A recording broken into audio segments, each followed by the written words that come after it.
Assalamualaikum warahmatullahi wabarakatuh. Semuanya, sebelumnya perkenalkan, kami dari kelompok 1 akan mempresentasikan mengenai artikel Rijstafel di Jawa masa kolonial Belanda tahun 1900 sampai 1942. Aku Bunga Nurmaya Sofa sebagai moderator dan pemateri, ada pun rekan-rekan saya.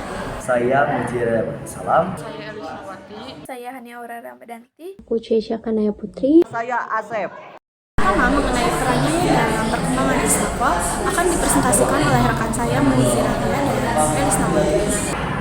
Belanda telah mendirikan POC di Batavia yang memusatkan aktivitas di Jawa serta mendorong perkembangan wilayah dan juga interaksi sosial antara orang Eropa dan orang pribumi.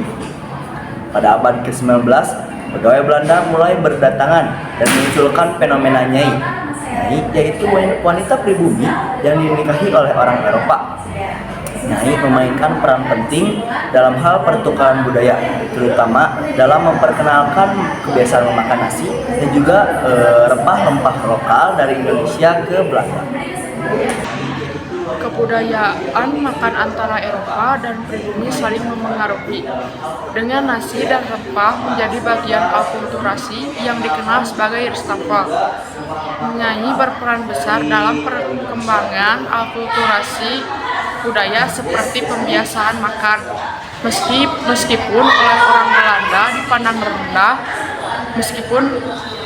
Belanda dipandang rendah kebudayaan pribumi.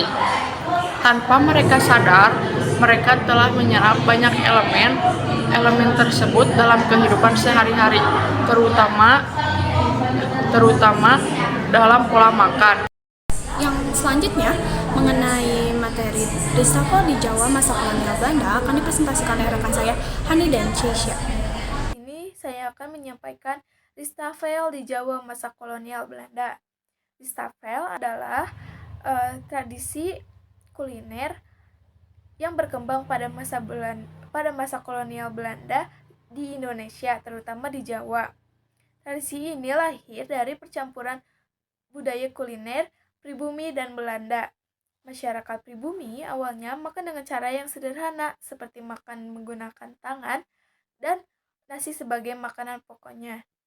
Sedangkan kalangan priai yang terpengaruh oleh budaya Eropa mulai menggunakan tata cara makan bangsa Belanda yang menggunakan alat makan dan aturan tertentu. Rijstafel sendiri mulai dikenal oleh kalangan Belanda pada abad ke-19 sebagai bagian dari budaya Indische-Keuken atau kuliner Hindia. Rijstafel menyajikan berbagai makanan dalam porsi besar dan bervariasi, seperti nasi, daging, makanan tradisional, serta makanan khas Eropa dan Cina yang dimodifikasi. Semakin banyak dan bervariasi hidangan yang disajikan, maka semakin tinggi juga status sosialnya. Rijstafel semakin dikenal di masyarakat melalui beberapa resep dan iklan.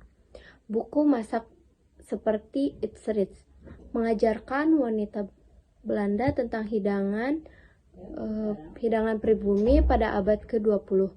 Rijstafel dihidangkan saat makan malam dan menjadikan simbol kemewahan serta status sosial.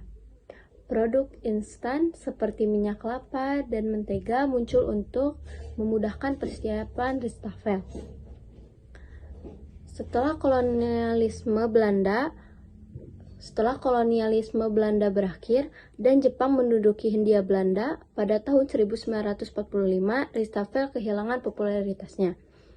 Namun beberapa keluarga Belanda masih menerapkan tradisi tersebut. Yang terakhir, materi mengenai etiket makan akan dipresentasikan oleh saya sendiri, Bunga Nurmaya, dan Asep. Adalah sajian khas Belanda yang diadaptasi dari kebiasaan makan orang pribumi dan diakulturasi oleh budaya Belanda. Orang pribumi lebih terbiasa menggunakan tangan dan beralaskan daun pisang ketika sedang makan, berbeda dengan tata cara bangsa Eropa yang lebih mewah dengan menggunakan sendok, garpu, dan pisau. Rijstafel menyajikan berbagai macam makanan dari hidangan pembuka sampai hidangan penutup dan menunjukkan status sosial atau kekayaan, terutama bagi penggunanya yang menggunakan alat makan terbuat dari perak. Sajian Ristoffel disajikan secara berurutan dari makanan pembuka appetizer, hidangan utama yang menyajikan berbagai macam lauk pauk, hidangan penutup, dessert. Banyaknya alat makan dalam penyajian Ristoffel disesuaikan dengan penyajian makanannya. Lalu Ristoffel ini juga terinspirasi dari orang pribumi yang menyajikan berbagai macam makanan. Ristoffel biasanya disajikan di acara-acara besar, bangsawan di keraton ataupun hotel, dan menjadi daya tarik wisata. Di Hindia Belanda, sajian Ristoffel mengadaptasi unsur lokal yaitu sambal. Sambal menjadi kejutan bagi orang Belanda karena mereka tidak terbiasa memakan makanan pedas. Adapun berbagai macam makanan yang digemari orang Belanda seperti pisang goreng, kacang goreng, telur mata sapi, dan serundeng. Selain itu, dalam menyajikan makanan perlu diketahui berapa porsi yang dibutuhkan agar dapat menyesuaikan dengan hidangan dan bumbu-bumbu yang akan digunakan. Terdapat hubungan timbal balik dari wanita Eropa dan pribumi. Wanita Eropa belajar masak menggunakan rempah-rempah. Wanita pribumi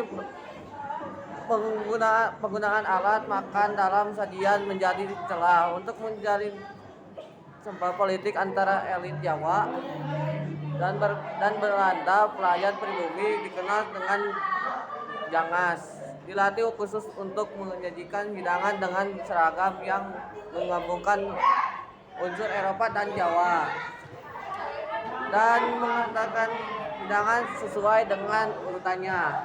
Cukup sekian yang dapat kami presentasikan dan kami sampaikan mengenai Ristoffel di Jawa masa kolonial Belanda ini.